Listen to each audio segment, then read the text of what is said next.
Discussion of conformal field theories that we were undertaking last class. You remember we discovered that the operator product expansion was performed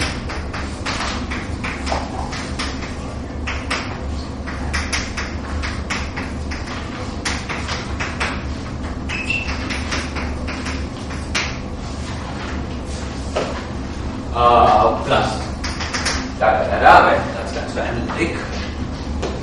Okay. Now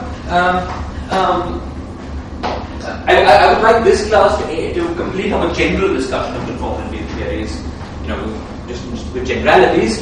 From next class onwards, we go on to study more detailed specific conformal field theories. Okay, but so the things that I want to talk about this class center largely around the state operator map, which will be important for many purposes. But as a preliminary to doing this, I want to tell you about. Okay, so part of what we're going to be doing this class is to understand the importance of this central charge distribution. Okay, so the first thing I want to understand is what it means for what this operator product expansion means, what it implies for how the stress tensor transforms under a conformal transformation. Okay, so this is of course very simple. We know that the generator of a conformal transformation, parameterized by the function. So suppose we had z is equal to z prime plus epsilon of z times z prime. Okay, we have the conformal transformation of this nature. We know that the charge that generates this conformal transformation, we know that the charge that generates this conformal transformation is epsilon of z times z. Okay, so we also know that the change in the operator, okay, we also know that the change in the operator under such a conformal transformation is the residue of the pole in epsilon of z t of z with the operator at 0 in question. So residue of pole. So this is equal to delta. Okay, and we work this out. Well, now let us see what this would imply. Okay, the stress tensor with itself has an operator product expansion that has these three pieces. Let me first start with a simple example.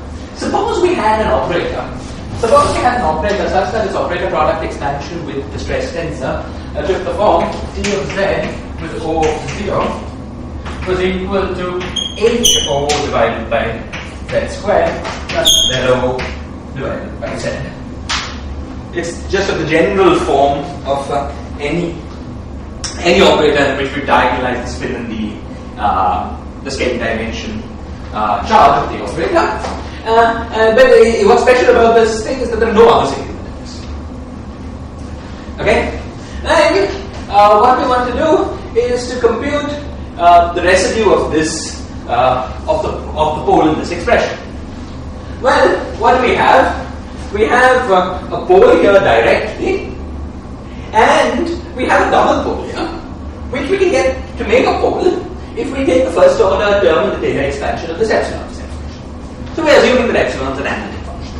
It doesn't have any poles in the circle. Okay, so with that assumption, we find that t of z or 0 is equal to epsilon prime of z O times h plus epsilon z delta.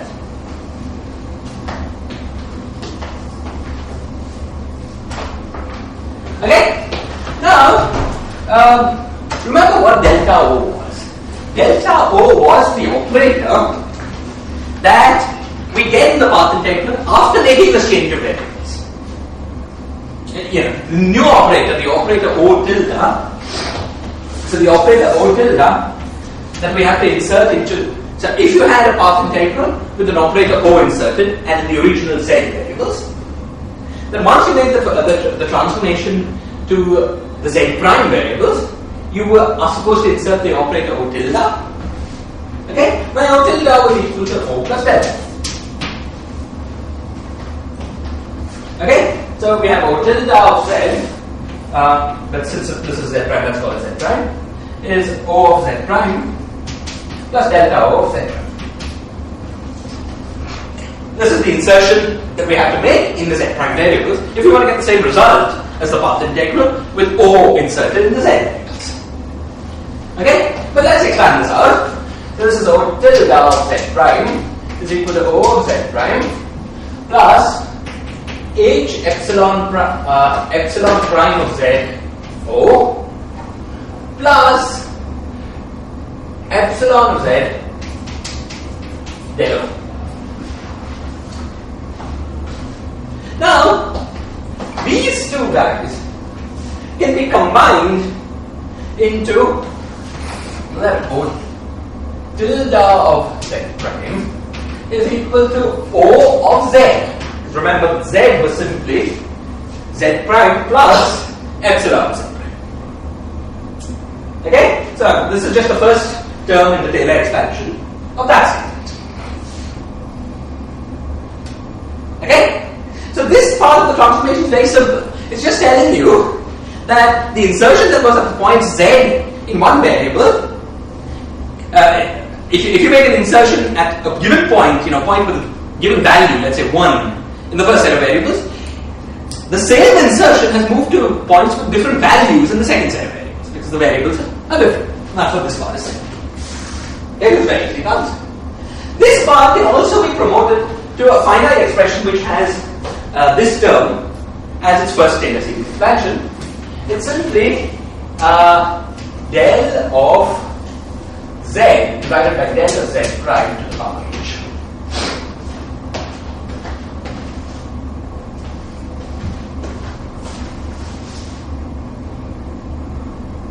Okay? You see that Z was Z prime plus epsilon Z prime. So if you expand this out, this is just 1 plus epsilon of Z prime, and then to the power H gives you the factor of H. So this is 1 plus epsilon prime of Z. Expand it out, that's the power H. Yeah, to put everything in Z prime. Is this here? Now I'm going to leave it as an exercise. So this is a finite form of the transformation. Okay? That will reduce to this infinitesimal transformation for infinitesimal epsilon. Okay? And I'm going to leave it as an exercise for you to convince yourself that you can get to this finite form by integrating infinitesimals. Okay? So, if you had an operator such that the operator product expansion of the stress tensor with the operator had just these two singular pieces, the 1 by Z square piece and the 1 by Z piece, then that tells you that operator transforms in a very simple way under conformal transformations. And we found that that simple transformation, the way Pulchinski writes to write it as dz prime by dz to the power h, O tilde of Z prime is equal to false.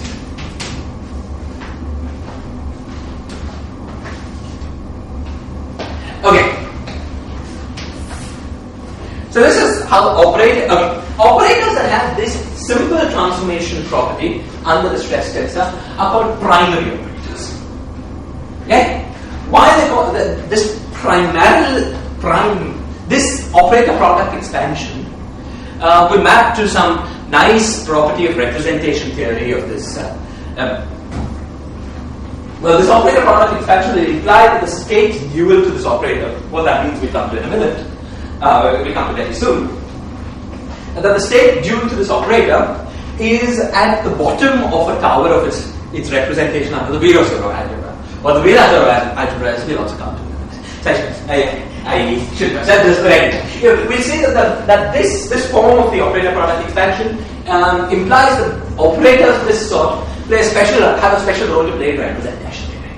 Okay? That's basically the reason they call primary. the primary or lowest rate operators. Okay, but at the moment it's definition. Okay. Now we see the stress tensor is not itself a primary operator because it's operator product expansion to the stress tensor, while it has these two pieces also in addition, but unless C is 0. Unless C is 0, the stress tensor also in addition has this piece here. Okay? Now, what does that imply for the transformation? What does that imply for the transformation of the stress tensor under conformal transformations? Okay? So, now suppose you perform an infinitesimal conformal transformation on the stress tensor itself. Just clarification of the definitions. Yes. So, what is the difference between a primary and a quasi-primary? Okay, a quasi-primary operator is an operator that has definite weights under scaling dimension and spin. Okay, and spin. So any operator that has a definite value of h in each bar, okay, is called quasi-primary. For an operator to be quasi-primary, all that is required is that its operator product expansion with the stress tensor has this form as far as 1 by z squared and 1 by z turns out. We saw last time that was the same statement as having definite transformation properties under spin and scaling dimension. A quasi-primary operator could in addition have other additional singularities in its operator product expansion. Okay? A primary operator has no additional singularities. So the T will be a quasi. It would be a quasi-primary. Okay. So now the question we're asking is, what is the transformation proposed? How does T itself transform under conformal transformations? Okay, so let's work this out infinitesimally. What we want is the residue of the pole in this expression. Well, of course, these two parts survive. So t tilde of z prime is equal to it has these two pieces in it.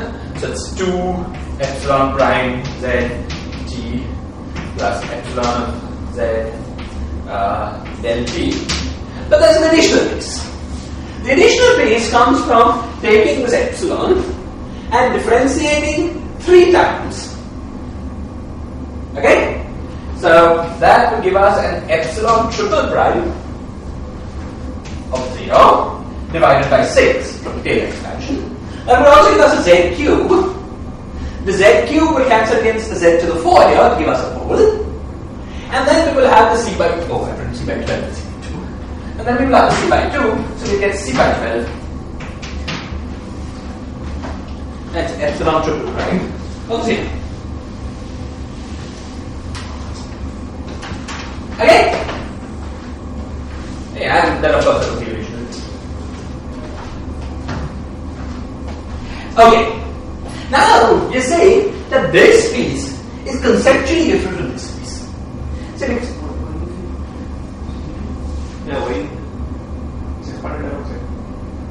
it's expanded. Well, I've inserted the second t at 0.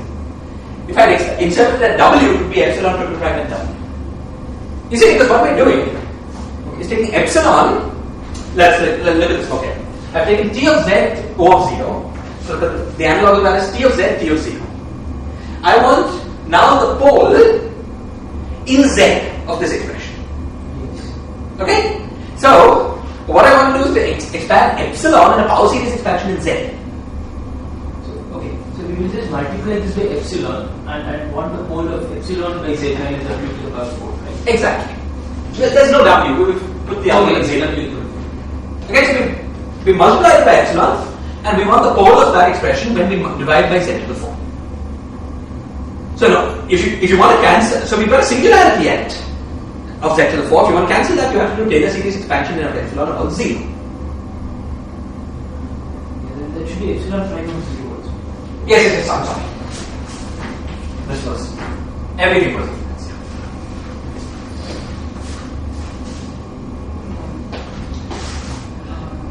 well, I could do it better by just putting this thing at w. Okay, suppose let me tell you. Okay, suppose I put this in w. I put everything in w. Everything will be down here now. Okay, now let's put everything in w. Then this everything here is w. I'm sorry. Shall I try to clear up everything here? Maybe I should. Okay. So everything here would be W prime and W. So this O of W prime is equal to O of W. It's just a switch Z goes to W. Okay?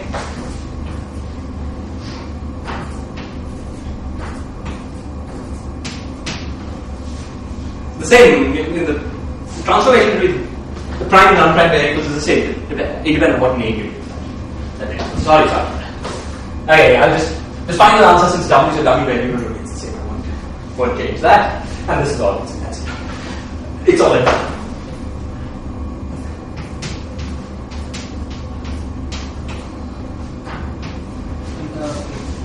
Yesterday we had a problem. I mean, we shifted to W equal to 0 because we had a problem of the extra piece which will come from rotation. What? The last time, Yes. okay. If it h O by z square, even if there is a rotation. This, you're asking about the OPE? T of Z, T of W is always H, but O, let's say O of W, O of W divided by Z minus W. This is always true. It holds for every value of W, in particular W equals 0. Yeah, so there's no problem in putting W equals 0. It just sometimes obscures things, but it's not wrong. Because this holds for any 2 points in W, in particular W. Okay, is this clear?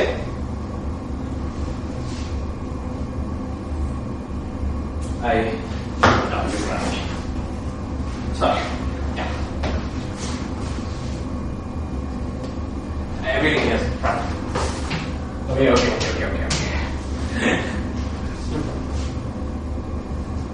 Sorry about that. Okay. This notation has been terrible. What I should really do is to clear it out and rewrite the notation. But you understand what I've done, right? You know, the logic is clear, so you can fill out the notation. Okay.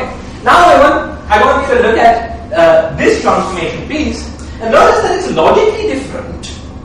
I mean, there's a big difference between this piece and these pieces. Because this piece, these pieces are all homogeneous in the stress test. All of them, degree 1 in the stress test. While this piece is degree 0 in the stress test. So you see, that what's happening here is that this additional piece, because it's not proportional to the stress tensor itself, it's just picking up, telling you that you pick up when you do a conformal transformation, in addition to what you would have got, in addition to the transformation that you would have got, had T been a quasi-prime, had T been a completely primary operator, okay, what you get is an additional constant piece. Okay, so T shifts by something that's proportional to T plus a constant. Oh, so this is the variation of T under Under conformal transformations. Okay, this one is very unusual in the sense that it initially started with T equal to 0. Right. Then, you do a conformal transformation and you find that you have a finite. Exactly. I'll give you a physical interpretation of this one particular case in a moment. It's basically the physical interpretation will be the vacuum energy. You see, since it corresponds or contributes only to a constant, it contributes only to the 0. Okay, so this basically is telling you that the 0 mode of T is a vacuum energy. When acting on the vacuum, it's the vacuum energy. Okay, so this basically is telling you that a conformal transformation can change the vacuum energy. Okay, but this is a very familiar point because vacuum energy has a Casimir part. So in a conformal field, in any quantum field theory. But we have not put anywhere that like we are working in a finite. Well, it could be. We'll see in a moment. An example of this, of such a conformal transformation, where we want that takes you from the cylinder to the plane. Okay, so it takes you from working in a finite space to an infinite space. So in the infinite space you have no Casimir energy. In the finite space you do have Casimir energy. So there should be a flip in vacuum energy.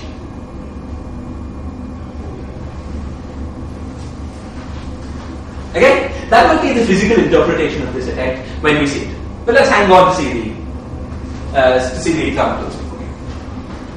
No, but it's true. It sounds funny and puzzling.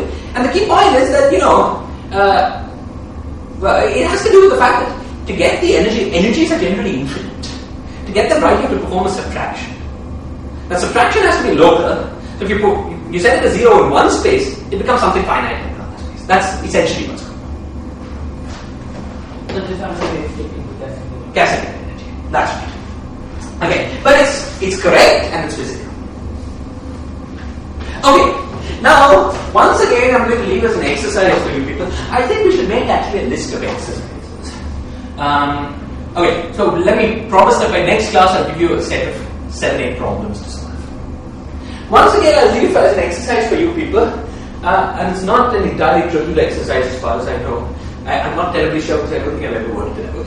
You guys will, no doubt. To integrate this to a finite expression. Again, you know how it changes infinitesimally. Now you have to work it out to a finite expression. The final answer is given in Polchinski's book. It's given in terms of a Schwarzschild derivative.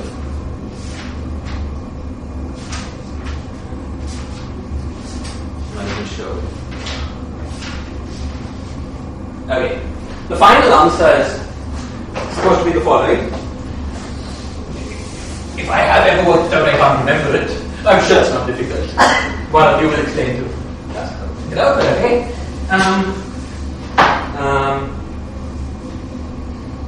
It's pretty complicated. It's the following. It says that, remember this was, so once again, of course, you have del z prime squared times t of z prime is equal to t of z, then minus c by 12 times this funny object z prime z, where z prime z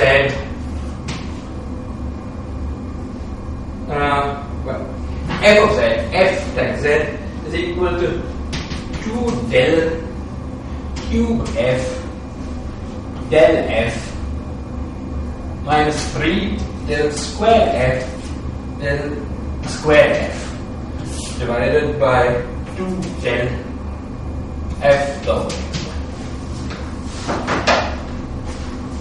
Okay, something I did check is that if you plug this in for f is equal to the z plus infinitesimal and you work it out in first order, it agrees with what we have. Yeah? Okay? The problem is to integrate it to a finite expression. Okay? There you go. So anyway, if you take this expression, the claim is that when you integrate this to a finite transformation, this is what you get. Okay? So this is how the stress tensor transforms under conformal transformations. It transforms like a primary operator plus a shift in its zero part, in its constant part, and the shift in its constant part is given by this expression.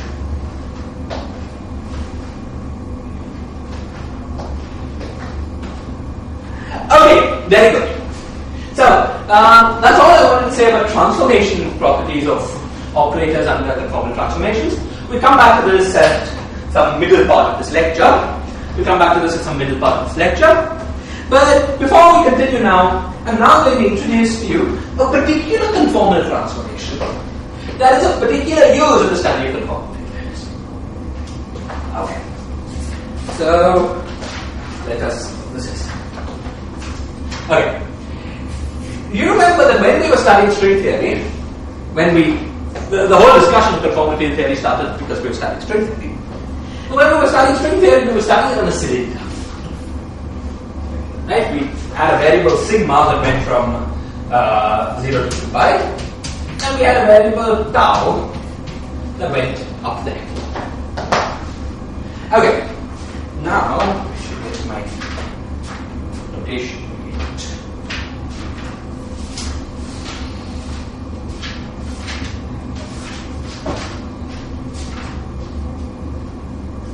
Okay.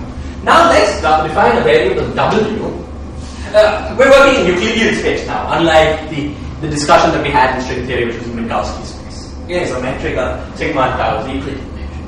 And let's define a variable W. So Kuczynski calls this guy sigma 2. So let me see. Sigma 1 is sigma 2. Okay, let's define a variable W, which is sigma 1 plus I times sigma. This is a complex variable that parameterizes where you are on the cylinder. Okay, now what I'm going to do is study a particularly interesting conformal transformation of the cylinder. And the conformal transformation of interest to me is to a variable z, which is e to the power minus I times w.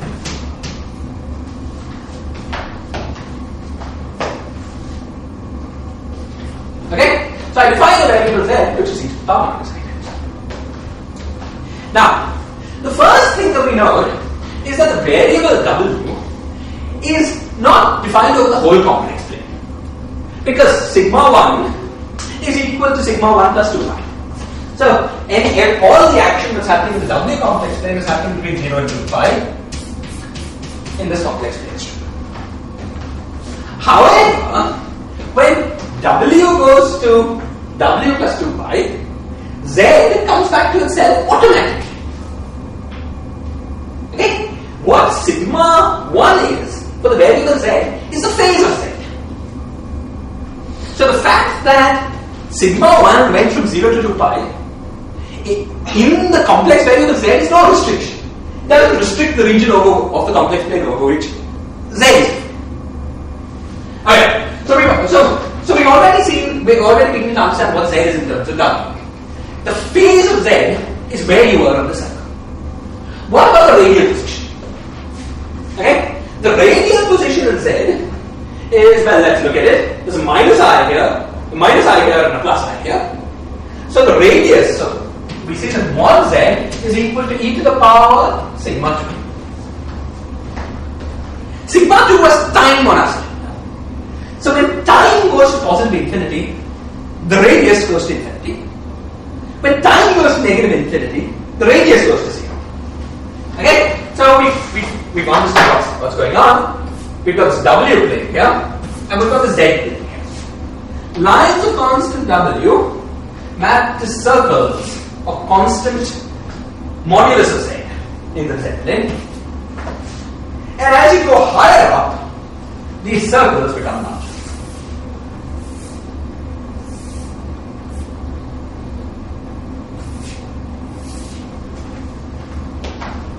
Okay? If you went down to t equals minus infinity, the circle would become extremely small. If you went up to t equals plus infinity, the circle would become extremely large. Is this clear? Okay? So this is a conformal map of the cylinder to the complex plane, and is often an extremely useful thing. Okay? It's often an extremely useful thing to do for many reasons. Firstly, you understand that there is a sense in which, if you know everything about the theory on the plane, you also know everything about the theory on the cylinder. Because these two theories are conformally related, because this theory is a conformal theory, and the map from cylinder to the plane is a conformal one. Okay? So, you don't have to separately understand the theory of the cylinder and the plane, you can do either one. Secondly, from the point of view of complex analysis, the plane is a much simpler surface. Okay, because you don't have to worry about ideal combinations. So it's often simpler if you're trying to use the techniques of complex analysis, which we will use a lot as we go on, to perform this map and work on the plane. Okay? And thirdly, there's a physical thing that we will come to very soon, that makes this map very confusing. Okay? So this is a particular conformal transformation. This is a particular conformal transformation that will be of great interest to us. Okay? Now let us immediately work out what the change of the stress tensor is. What the change of the stress tensor is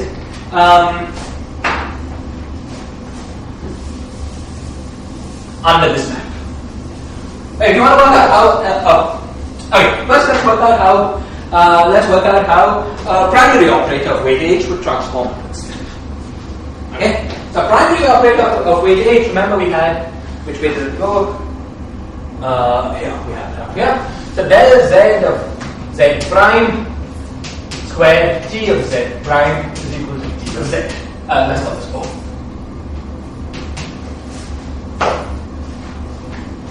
Okay? So let's choose Z prime, well, the one that's differentiated. So let's choose Z equals W, Z prime equals Z. And remember that Z was equal to e to the power minus I. Okay? So del Z over del Z prime, sorry, del Z over del W, which is this object here, is equal to minus I times Z.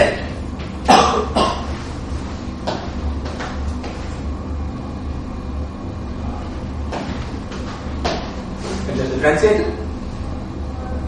Okay, so this relationship becomes, remember Z prime is Z, so minus I times Z, whole thing squared, or well, let's call this H, it's an arbitrary operator of H, minus I times Z to the power H of O of Z prime to Z is equal to O of W.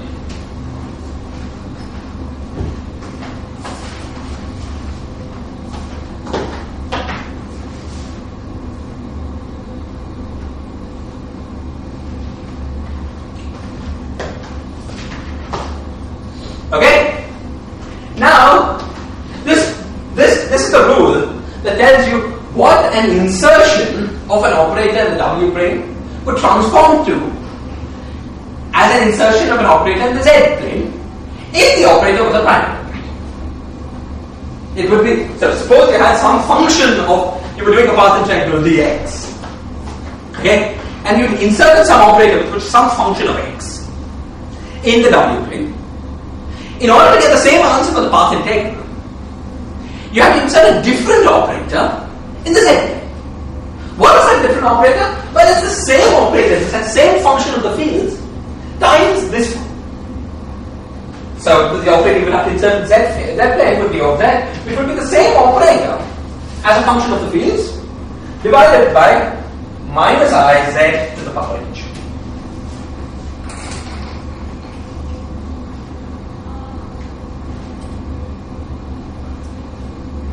Is this clear?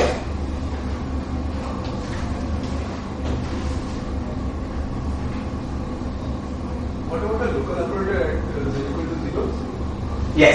So a local operator at Z equals 0 would, you'd only be able to take the limit because it would blow out, blow down. We will understand why that's the case.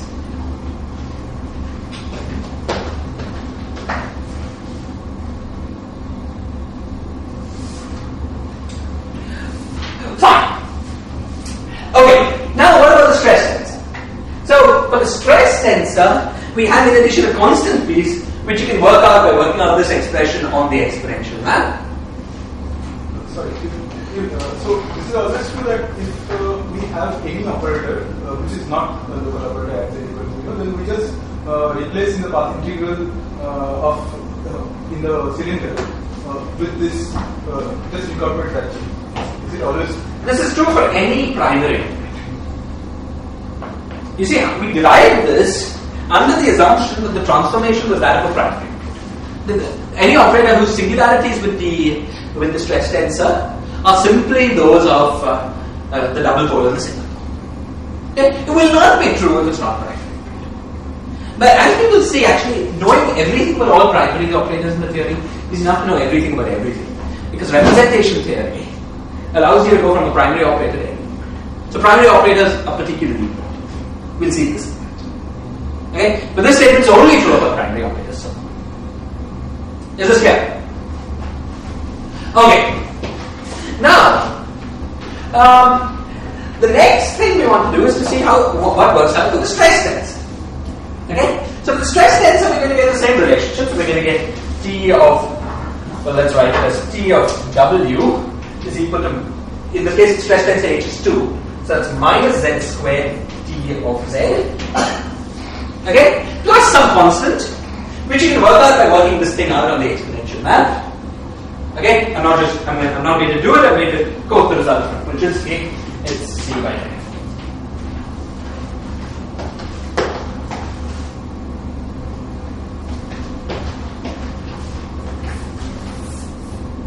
Okay?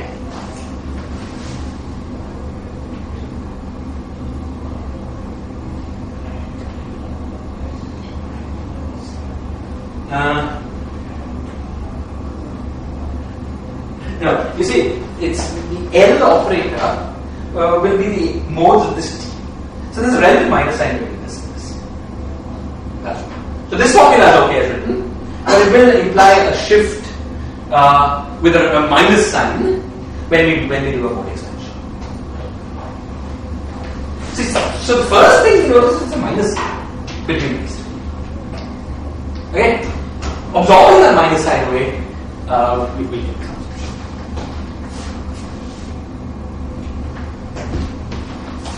Okay, good. So, the physical interpretation, as we will see in more and more detail as we go on, is simply the Casimir energy.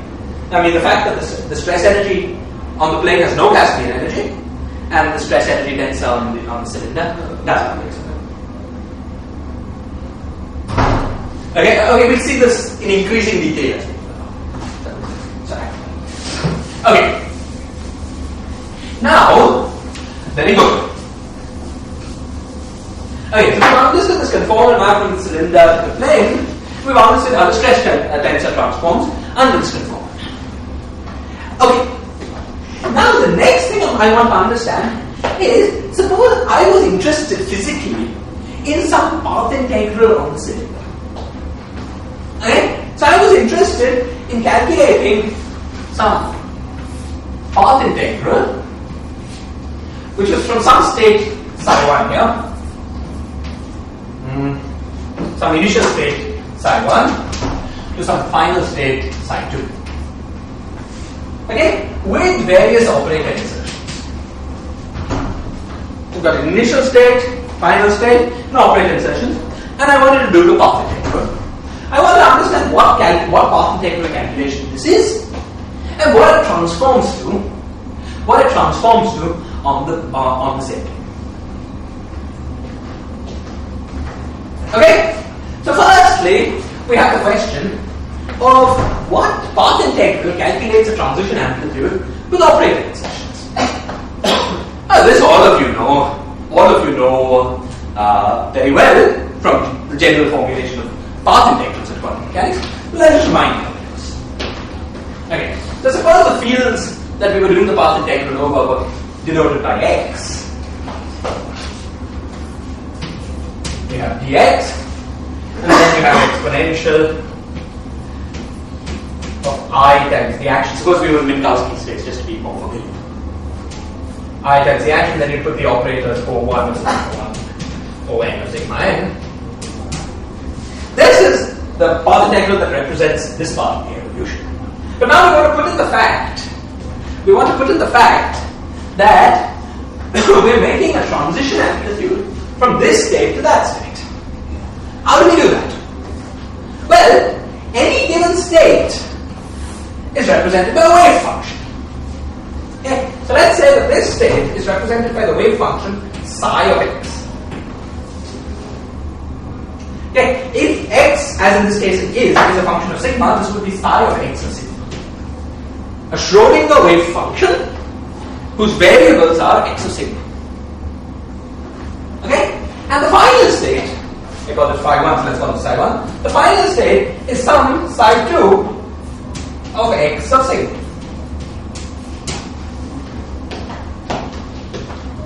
Okay? Then how do we represent this transition amplitude? Well, what we do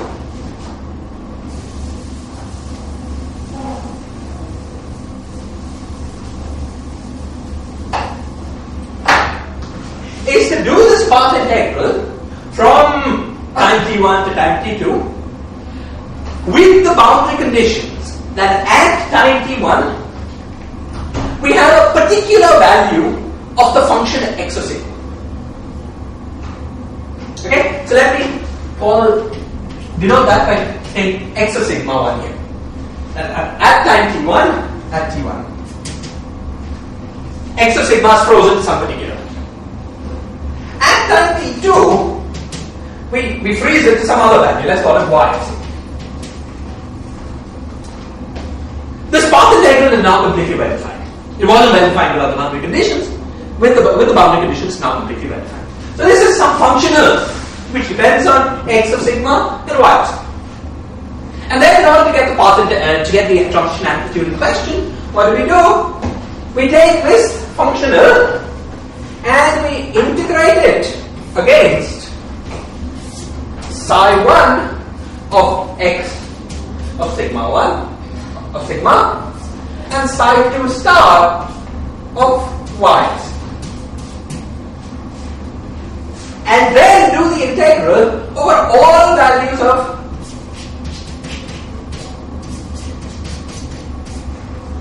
x of sigma and y.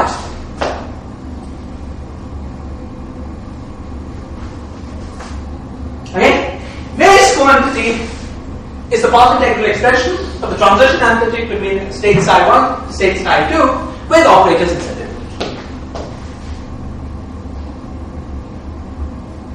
Is this clear? I mean, in quantum mechanics, this has the familiar analog of the path integral where you demand that the initial particle is at x1 and final particle is at x2 is the transition amplitude for a particle from point x1 to point x2. But of course, if you've got some wave function, you have to convolve that amplitude with the wave function. Okay, so you take that thing with fixed amplitudes and convolve it against the wave function, the two wave functions, and that's what we're doing.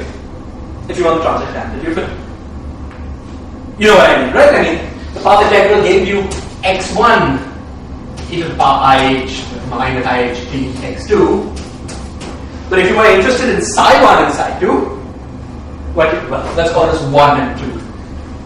Okay, what you would do is to say that if I was interested in psi 1 e to the power minus ih t psi 2, I can then insert a complete set of states there and get psi 2 x2 x2 e to the power minus ih t x1 x1 psi 1 dx1 dx2.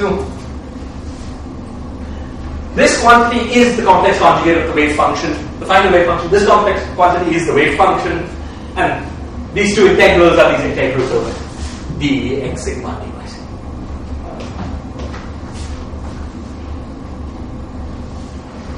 Right? So, if you were interested in computing some state-to-state transition amplitude with some operator insertions, this is the path integral you'd be doing. This is clear, right, everyone? Okay. Now, the next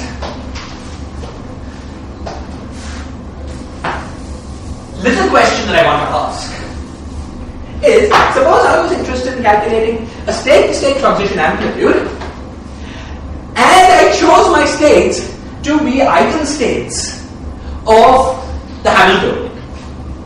Actually, because we want everything to be nice and complex, let me choose it to be eigenstates of both the Hamiltonian and the angular momentum. Okay? So suppose I choose my initial state, for instance, I will do the same with the final state, but suppose for concreteness I choose my initial state, okay, to be an eigenstate of the Hamiltonian and the angular momentum operator, and therefore L0 and L0 bar, the way we've been talking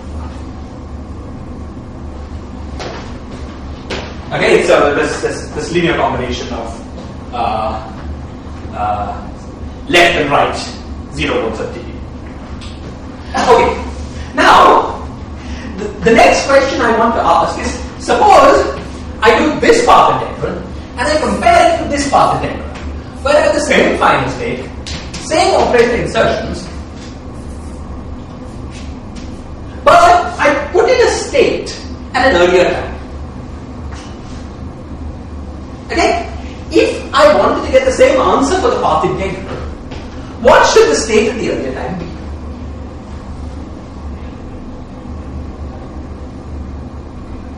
Okay? Now the answer to that question is clear. Because the path integral just generates time evolution. Okay? So if you start with that state, which if evolved would have reached this state, and then do the path integral over this additional region, you get the same answer for the path integral. Okay? Which is to say that what we will have to do is that, which is to say that if we started with a state psi, which was e to the power minus I h t psi naught, and we inserted this state at time t, we will always get the same path integral.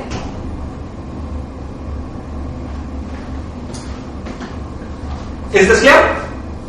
So we did the path integral with convolution with that state at time t, at any time t, the final answer will be the same. Okay, now all this was true in Minkowski space. We're doing our calculations in Euclidean space. Okay, you know that when you make the transition from Euclidean to Minkowski to Euclidean space, the time evolution operator becomes e to the power minus h. Okay, so in Euclidean space, if you wanted to get the same answer, for the path integral, if you had a state that was an eigenstate of the Hamiltonian, and you wanted to get the same answer for the path integral if you made the insertion at different times, you should start with a state Euclidean.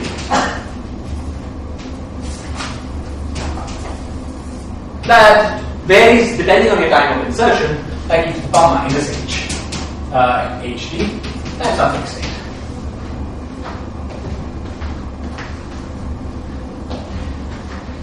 Okay, if the state was also, was also a good eigenstate of angular momentum, at a particular eigenvalue under angular momentum, we could say not just how the state varies with time, but also how the state varies with sigma. Because any eigenstate of angular momentum of eigenvalue L is a function of where you are on the circle, like e to the power I L sigma. Okay? So suppose we put in that condition as well. We've got a psi which is e to the power minus h t plus I L sigma. Sigma 1. And let's call the sigma 2, taking to annotation.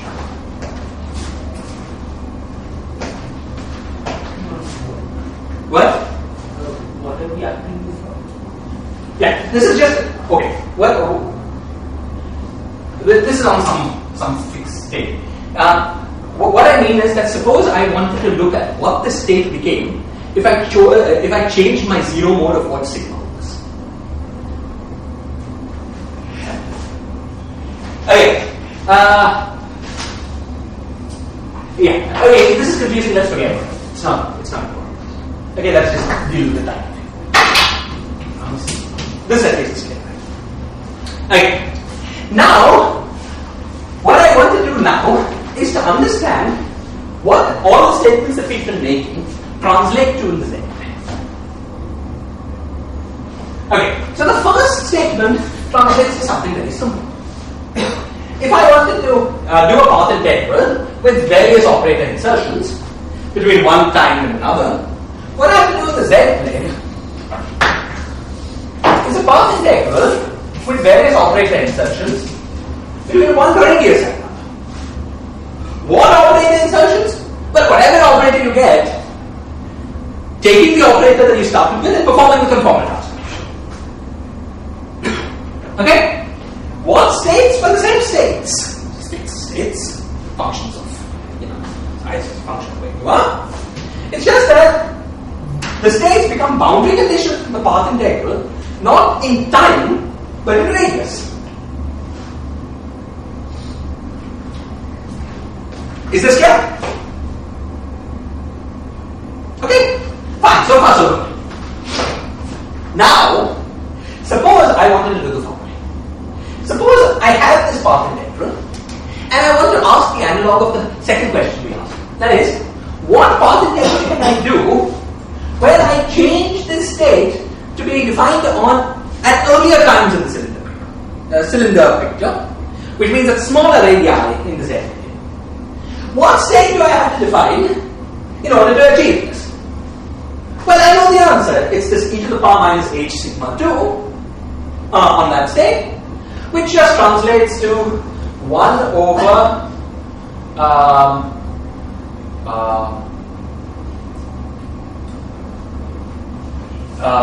1 over mod z to the power h. Right, because we had mod z was e to the power sigma. Remember, mod z became very large and sigma became large. Mod z was small when sigma became small. Okay? We soon get to answering your question, what's the interpretation of the singularity of z and zero? Okay, but you see that as long as we don't go all the way down to z and zero, we make z any non-zero value, whatever it is, we have a well-defined path integral that will give us the same answer as the path integral that was of interest to us. So, in this scenario also we are still considering states at different values of r, right? The states at different values of r. We are considering wave functions. We're considering wave functions, but how we have to scale the wave function as we change this radius in order to get the same answer is totally well defined. Right? If you take the path integral with one wave function here, with mod z to the power h times the same wave function. Remember, h is just a number because we're dealing with Einstein's gravity. We didn't need to, but let's say for simplicity. Okay? So it's just some, if the energy was something, with mod z to the power nothing. Yeah, this is H2 transform. H2 transform. So it would be the Hamiltonian of scalar motion. It would be whatever this H was under transformations. For example, there will be a C value. Yeah, there would be the C value. It would not be the same Hamiltonian. Yeah, it would be. Right. So it would pick up that extra factor. You're completely right. Okay. Now, the great thing about the Z plane is that there's no. Suppose I wanted to do such a path integral, I could make Z to be as small as I wanted. This corresponds to going t equals minus infinity in the center dimension. In that case, what does it become? This becomes an arbitrarily small insertion. A wave function inserted at an arbitrarily small and an arbitrarily small little circle. But that is the same thing as a local operator insertion. What do I mean by this? What is a local operator insertion in a path integral? A local operator insertion is simply a weight associated with the path integral that depends only on the value of the fields at that point and in its neighborhood. Right? On the other hand, a wave function is pretty different. Apparently, certainly in cylinders are very different. Because it depends on the value of x everywhere on a finite region. Okay? But if you take this t to infinity, you see what you're doing is weighting this path integral by what x is doing, by x of sigma, by what x is doing only in the neighborhood of a particular point, namely the origin.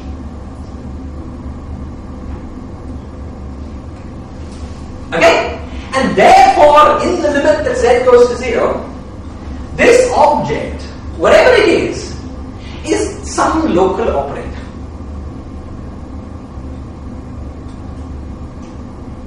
Is this clear? So when we were talking about the earlier, I mean, when we were in fact t equals to minus infinity. Yes. So this circle had a finite radius. Right.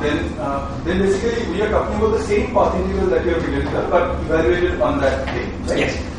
With the initial and final shines. Yes. Now, am I correct in thinking that as you are taking that limit, one of the wave functions out there, that just becomes one of the operators. Exactly. That's completely right. You see, the wave function, what is a wave function? It tells you do the path integral with particular boundary conditions on the circle, and give it different, and give the path integral different weights depending on what these boundary conditions are. Now, the place where you're putting the wave function is shrinking to 0. So what you're doing is doing the path integral with different weights depending on what your field is like in the neighborhood of 0. But this is exactly an operator insertion. Any functional that weights the path integral, any weight to the path integral that depends only on the field in the neighborhood of a given point, this is only an operator insertion. But if it is did the local operator insertion and weight back, You get a state. We'll come to that. You get a state. We talk about the reverse. So, but a particular point is mapped to a particular point there. I don't understand. Say again. Okay. Okay. I can understand that the circle at t equal to minus infinity. Right. Is mapped to a point. Okay. Okay. So, but if I started with that point, so Wait, which point? This point? yeah. Okay. Let's say I insert an operator at some point. Yes. Which is not 0, you ask. Which is not 0. Let's say. Yes. Then it doesn't. Doesn't become wave function because it remains an operator insertion. That's correct. But what we're doing is establishing a map between operators and wave functions. Okay. What I'm going to do is what the process that I've given you does is given a wave function, it defines a local operator. Once you've got the definition of the local operator, you can insert it anywhere.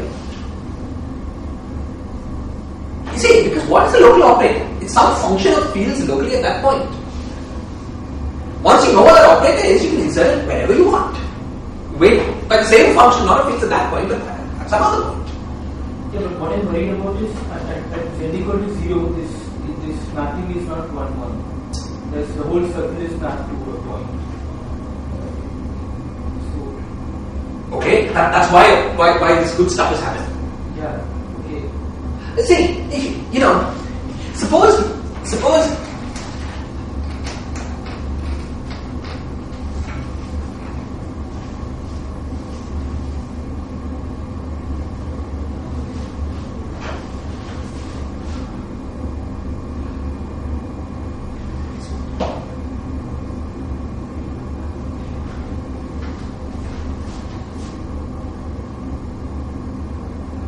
perhaps your worry is that what's being defined is a singular. You see, because we're doing a path integral over the whole space. For the generic wave function, if you put it at t equal to minus infinity. Okay. When I map it, I will get something which depends on which direction you're going in and so on. Okay. But you see, we're also weighting by something singular. Okay? And you know that the net effect is not singular.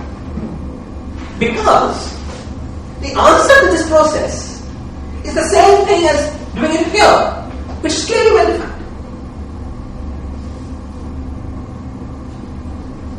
You see, so if your worry is that by this process we're defining an operator that is singular, that can't be.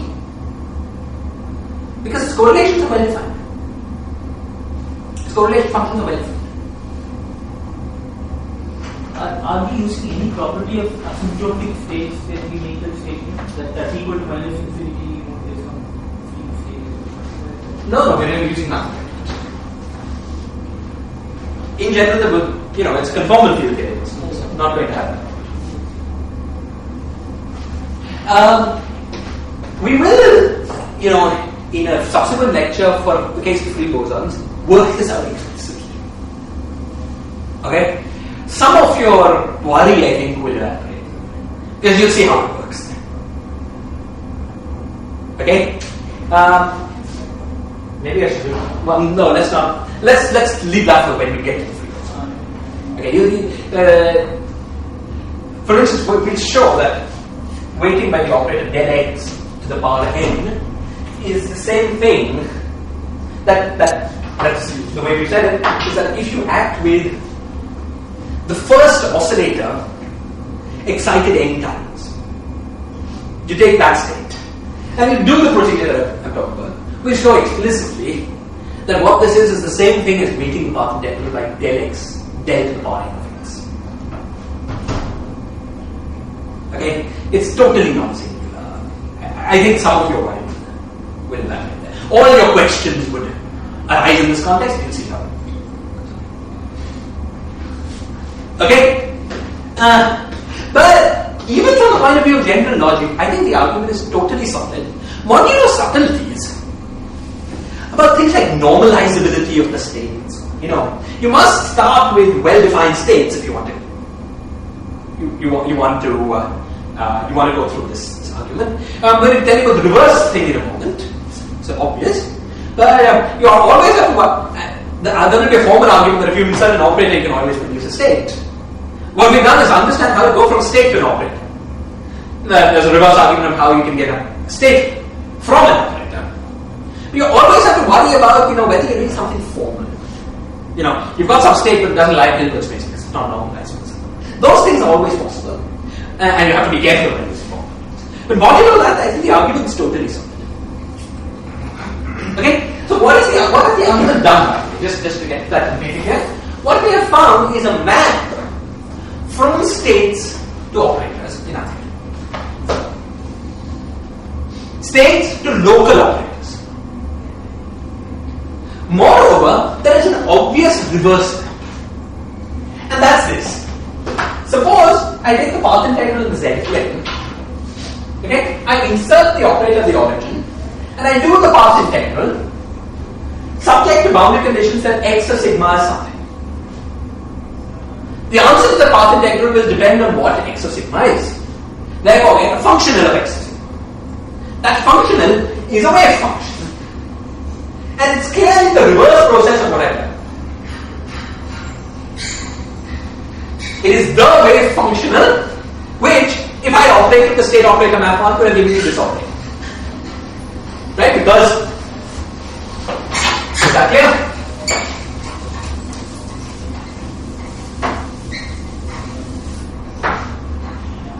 Suppose you had some wave function psi of x, and then you acted by the wave function times 1 over mod z to the power h, you brought it down here, you got some operator. What was the property of that operator? By construction, suppose no other operator insertions. Okay, and I choose this to be mod z equals 1 for specific chose to be. By definition, it is that operator which, when inserted and with no other operators, if I do the path integral, produces the state. That's how you define that operator, right? Is this clear? Therefore, there's a clear reverse map. But the way of doing it seems that this operator, which actually corresponds to the state at t equals to minus infinity, also depends on the state psi at because you are trying to go to that state.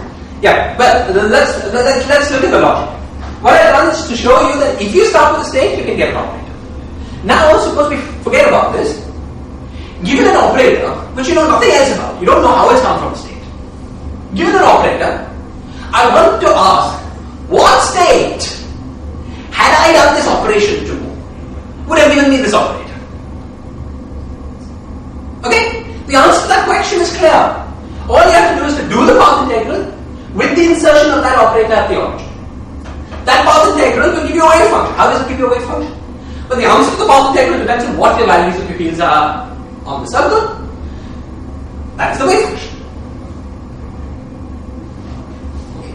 Now, what does this? Is this operator is really related to some kind of creation operator? But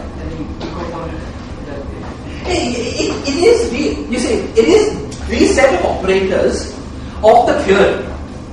Now, for instance, in the theory of the free scalar field, these operators will be operators like del x, del squared x, all the local operators in the theory. So they're not quite creation operators because they're local. They're not the creation operators of particles in the theory, which are not. But they won't be local in the sigma 1 and sigma 2. No, they're local always, you see, because what is an operator? It's a local weighting of the path integral. Okay. So no matter which variables you're looking at, local is local. Okay? So, here, as you are talking about the local operator at r equals to 0 here, right. But that corresponded to some circle in the cylinder picture. Correct. So, you see, what we've done is define a map from a state to an operator. Once we've got that operator, that operator is now just a well-defined operator, which you can then insert on the cylinder anywhere you want. I see. So we can just do the reverse transformation back on the operator, go to the cylinder, and we can use that operator. Exactly. That's correct. You've got the operator. Now it is some function of x's. Reverse transform that back into.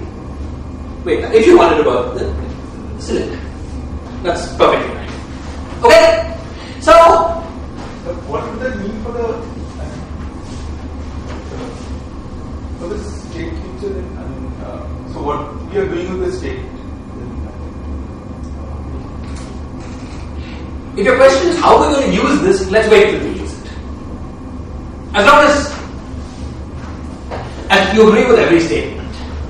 Okay? And the statements are, and let me repeat this, there is a one-to-one map between the local operators of the theory and states. Okay?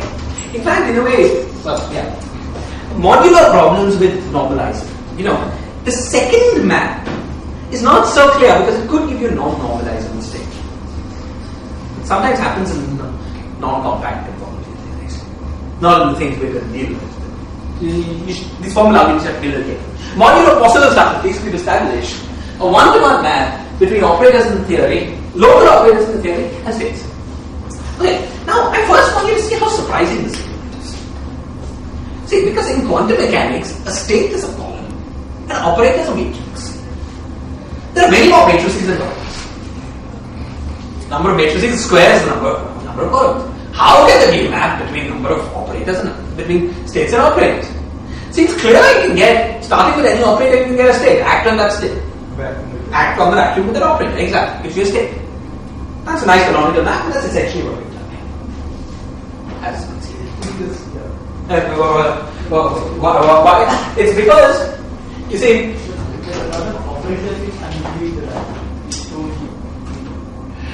there are a lot of appointments.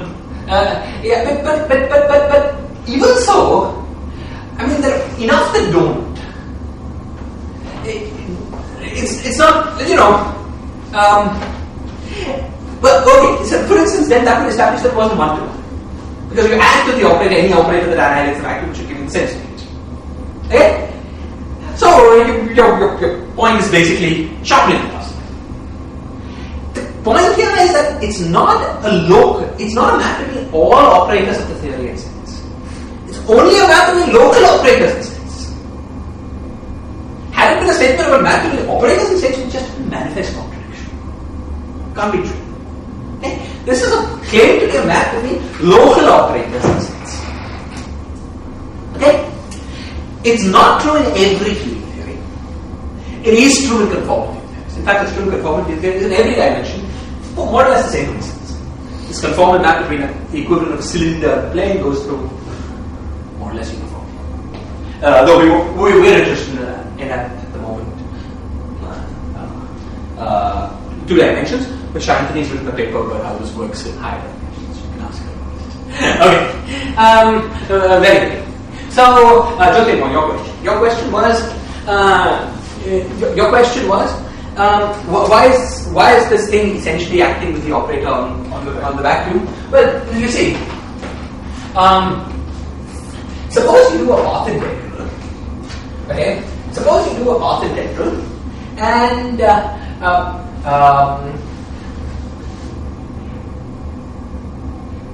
actually, it's a little more subtle. It's a little more subtle. It's actually at the lowest energy state that survives when you act the operator. Okay, but let me say this thing. Okay, suppose you do a path integral and let the cylinder thing go to infinity. In Minkowski space, depending on what boundary conditions you put here, you could have any state you want. But in any space, you could have any state you want properly. True? But if you're doing this in Euclidean space, then no matter what boundary conditions you put down below, as long as the boundary condition is not so funny that it projects out the vacuum, if you put the boundary condition far enough below, the only state that survives at late enough time is the vacuum. Because the propagation operator is e to the power minus h. Okay? So if you do a Euclidean path integral, allow this path integral to go down to times t equals minus infinity.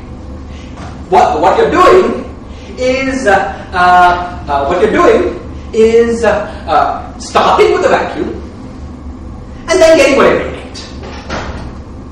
Okay? Now what we're doing in order to get our state is acting with, so we've got the disk, which is the whole disk, which is the analog cylinder that went all the way down to minus infinity. And then we're acting on that with some operator. Because the cylinder went all the way down to minus infinity, it's vacuum state that we were acting on with an operator, and then you time evolve, and that's the state. Take this picture and transform it, translate it in some sense. Well, it's hard to do because that is a singular point. Okay? I think this is more or less precise. Okay? But the operational definition we will always use is the path integral. So the corresponding operator for the vacuum is the identity operator. In some theories, in all unitary theories, it's the identity. Because how can it be something else? But just by the logic that you gave right now, so operator acting on vacuum. The vacuum is also an operator, right? Right. Then, if we want to look at that operator at this point, right? So there has to be the vacuum at that point also, right? Which we are acting on. Right. So, unless something funny intervenes to spoil that logic, what you're saying will be true, and it will basically be generically true that what you're saying is totally right. There will be funny theories in which something spoils what you just said, which we'll discuss when we get to these funny theories. But basically, if you were interested in unity conformity theory where everything is nice, what you said is exactly right. Okay? We'll come to caveats when we get to that, but basically you're right. Yeah. You see, the thing I said was not totally wrong. Okay, let's get back. You're essentially right, but not always, and we'll come back to that when we. But it's a good comment. It's good intuition, and it's correct intuition most circumstances. Okay. Good. Any other questions or comments about this before we proceed? I know this is a very subtle idea, and it took me as a student a very long time to understand it. I think the technology of explaining it has improved, basically because Polchinski wrote his book in the meanwhile. But the explanations pre-Polchinski's book made absolutely no sense at all. Okay, but this is the language in which I think it is best, easiest to understand. To my taste. Many other ways of saying it. Many people have said it in many strange subtle ways. Okay. Fine. Now, all that's very nice. Now we want to use this fact. Okay? I want to use this fact in order to do two things. Okay, we've gone much slower in this class than I hoped to. But it's okay, you can't get the idea straight. Alright. I want to use this fact in two ways. Let me first use it in a calculation way. And I'll next use it in a conceptual. Oh, maybe I'll do the conceptual thing first. Since it'll take less time, we won't run over that. And then the calculation. First, the conceptual thing. I want to understand the operator product expansion in quantum field theory. Okay? Using the state operator map, it's totally trivial. Okay. So let me now make a clean statement of what the operator product expansion is. Okay. So, suppose I have two operators, let's say O1 and O2. And I want to expand this product in a power series expansion of operators at the point O. Okay.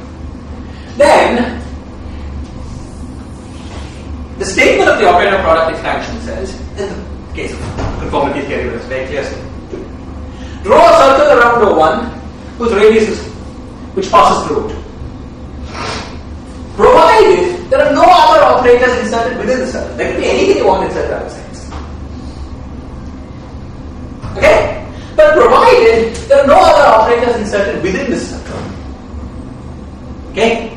Then this product of operators can be replaced by so let's call this OI OJ. Some Cij K OK inserted at, let's call this Z1, let's call this Z2 at Z2. And this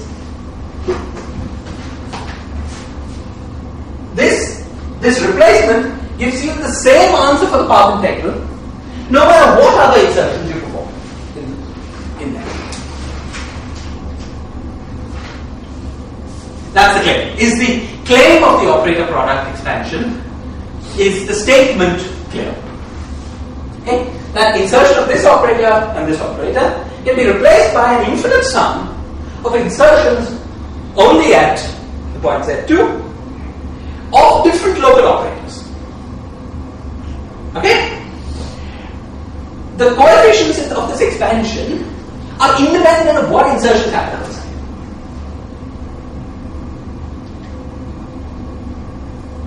Of course, for any given insertion, it's not so surprising that you can do this, some sort of data expansion of the answer. Right? Because the answer depends on Z1 depends on Z2, so you could take the answer that depends on Z2 minus Z1 and data expand. The key point is that it's independent of what these other insertions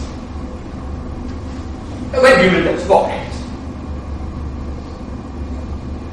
Is this clear? Okay?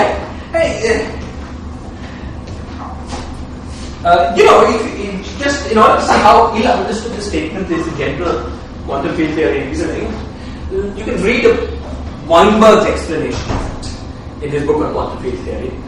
I never quite understood it, but maybe, it's some complicated explanation. No doubt it's correct. But just see how simple the explanation will be. Okay. What's the act? What's the act? Well, you see, doing the insertion with this operator insertion and this operator insertion, we can do the path integral to some radius just outside O2. That path integral is a well-defined path integral which depends on the boundary condition of x of sigma on this radius just outside O2, and therefore defines some state. Okay? By the state operator map, this is the same thing. I should have drawn a better picture. Let me draw the pictures then.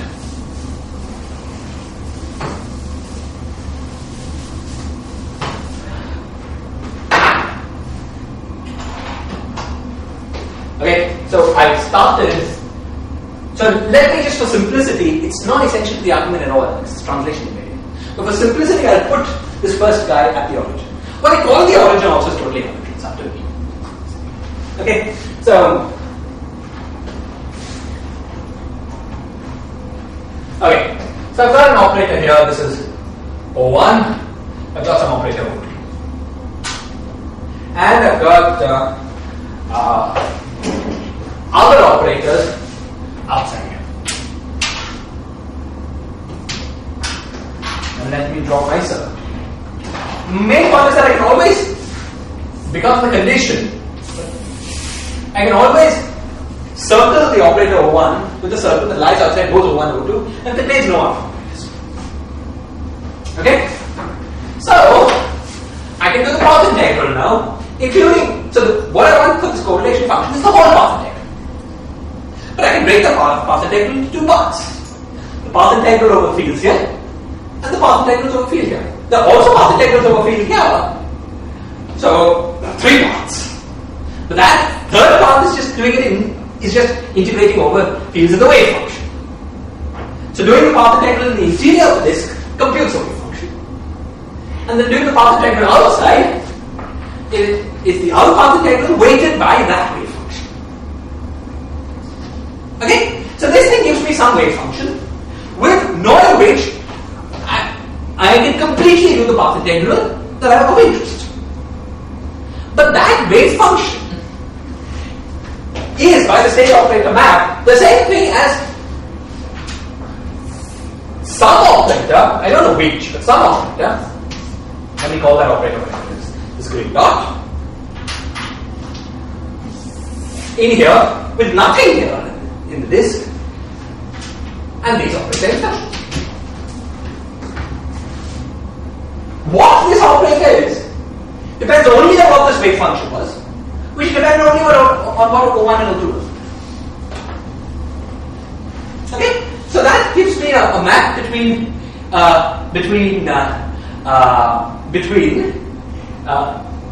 has replaced the insertion of these two operators with the insertion of a single operator, and which operator it is depended only on what O1 and O2 was, and not on what the other insertions in the path integral. Moreover, if I choose to expand my operators in a basis of operators that were dual to eigenstates of the Hamiltonian, which the convention will adopt momentarily. Okay, then from the fact that any good state, can be expanded in a convergent fashion in eigenstates of the Hamiltonian, you can even argue stronger properties of this operator product expansion. You can argue for convergence property. That's not just some asymptotic pattern, actually convergent and so on. Okay, that's not doing the convergence. What? This is only true for conformal. This is true only for these theories. So you can argue for rather, strong properties of this operator product expansion, basically by replacing it about statements about expansions of states in a basis in visual space. Right? So using the state operator map, that's what the operator product expansion maps to. Okay? So this is the first thing. It's very simple argument, it's not even very subtle. All the subtleties lie in the state operator map. Once you've accepted that, the statement of the operator product expansion is really clear. Okay? So if you've understood this, then you know what I mean. Every time I've been making these statements like T of Z O of 0 is equal to blah blah blah blah blah. I've been making these statements and not quite saying what I mean. This is what I mean. No, of course. Okay? When I make such a statement, I mean make it in the sense of the operator product expansion.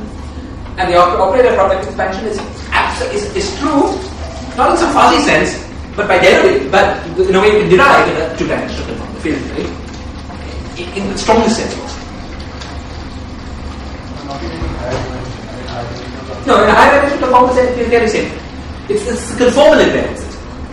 Basically, what's important is the state operator. Right.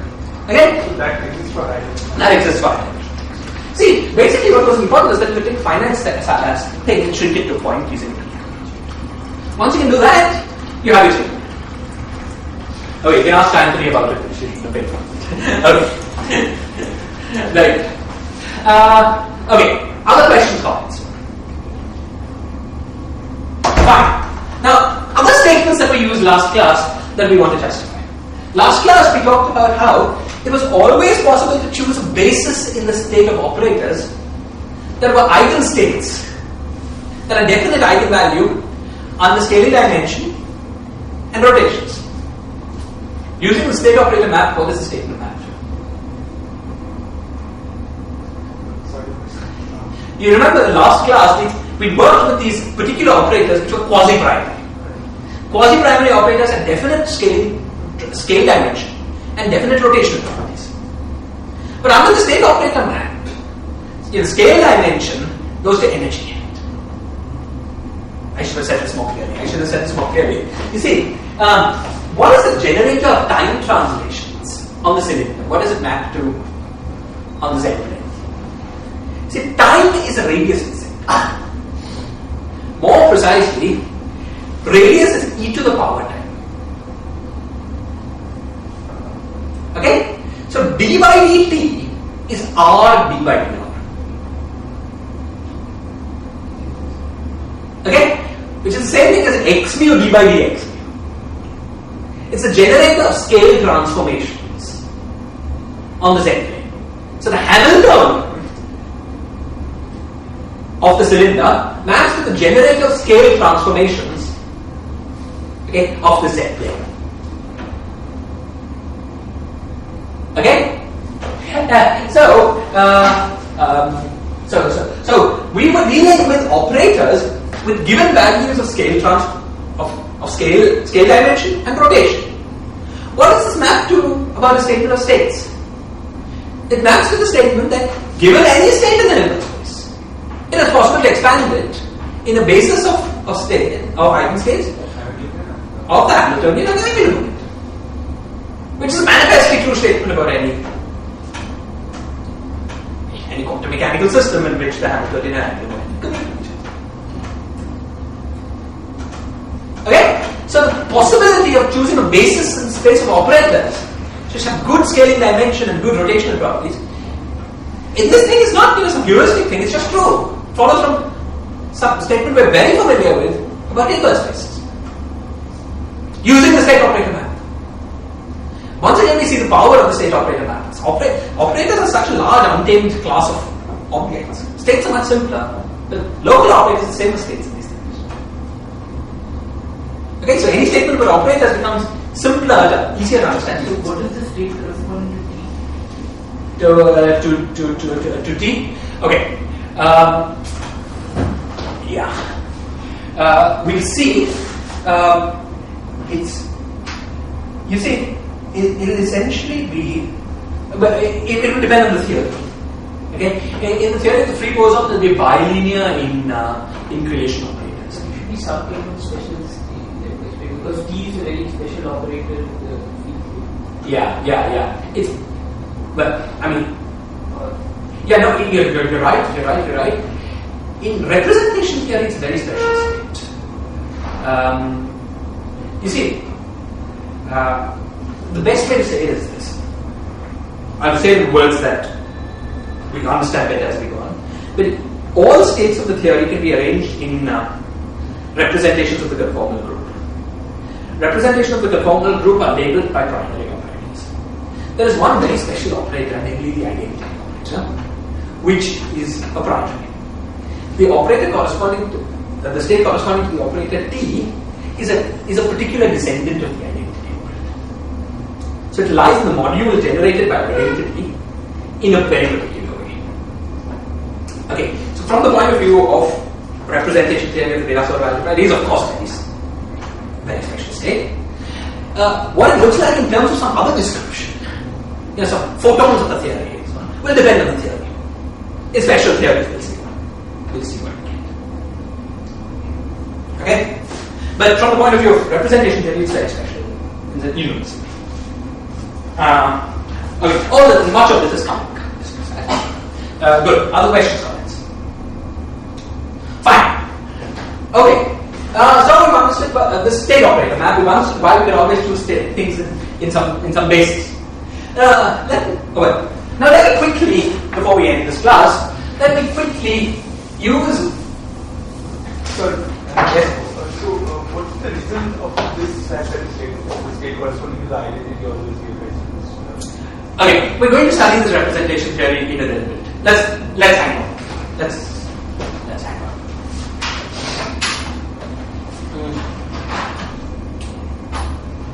I mean, the basic point is that you generate states by the action of T on the primary operator. But how do you get the operator T? You get by acting on T on the primary operator, which is the identity, because that's T. That's the basic point. We'll get to it in more detail. Okay. Fine. So now what I want to do is to use these ideas to understand the Virasoro algebra. Okay. So you see, the main point of this lecture, as compared to the last lecture, was to try to understand things now in terms of states and Hilbert spaces and so on. To understand, unitary quantum field theories are path integrals, but they're not only path integrals. They also have this nice Hilbert space structure, isn't it? And the interplay between these two structures that often gives you the most interesting things in the theory. Okay? So, you remember that we had this nice Villa sort of algebra. I mean, we had this nice T operator product. T of z, T of w is equal to 3 by 2 over z minus w over 4 plus T of w plus w over squared plus del T of w by del minus w.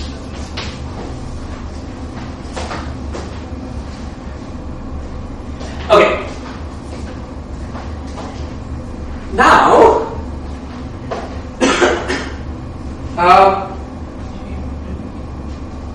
two.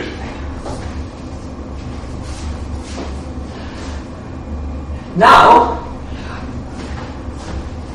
we said that these things are function only of z and w because we derived inside the path integral the variation of all correlation functions as we move the point of insertion is holomorphic in these objects. Okay, so let me do the following. Let's say make the following definition. Okay, I'll define T of z is equal to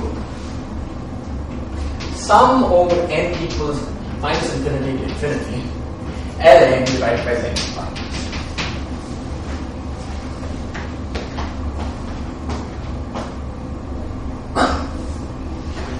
What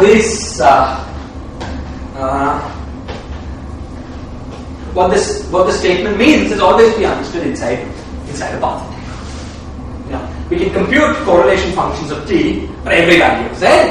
We know what's holomorphic, so that correlation function is, we define a new operator L defined by this equation.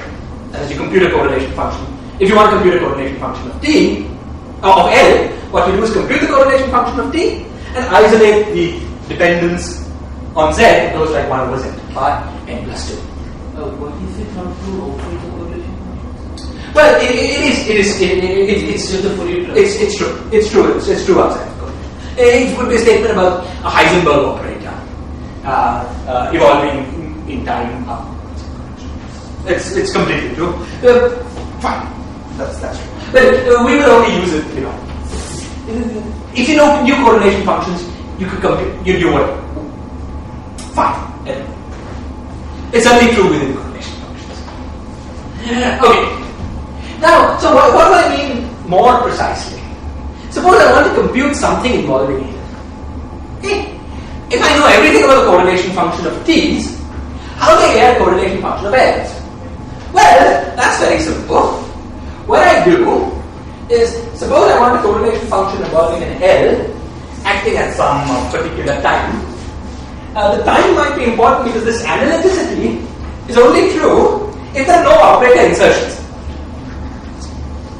This analytic behavior of T, that T is an analytic function, is true provided you're not sitting on some other operator.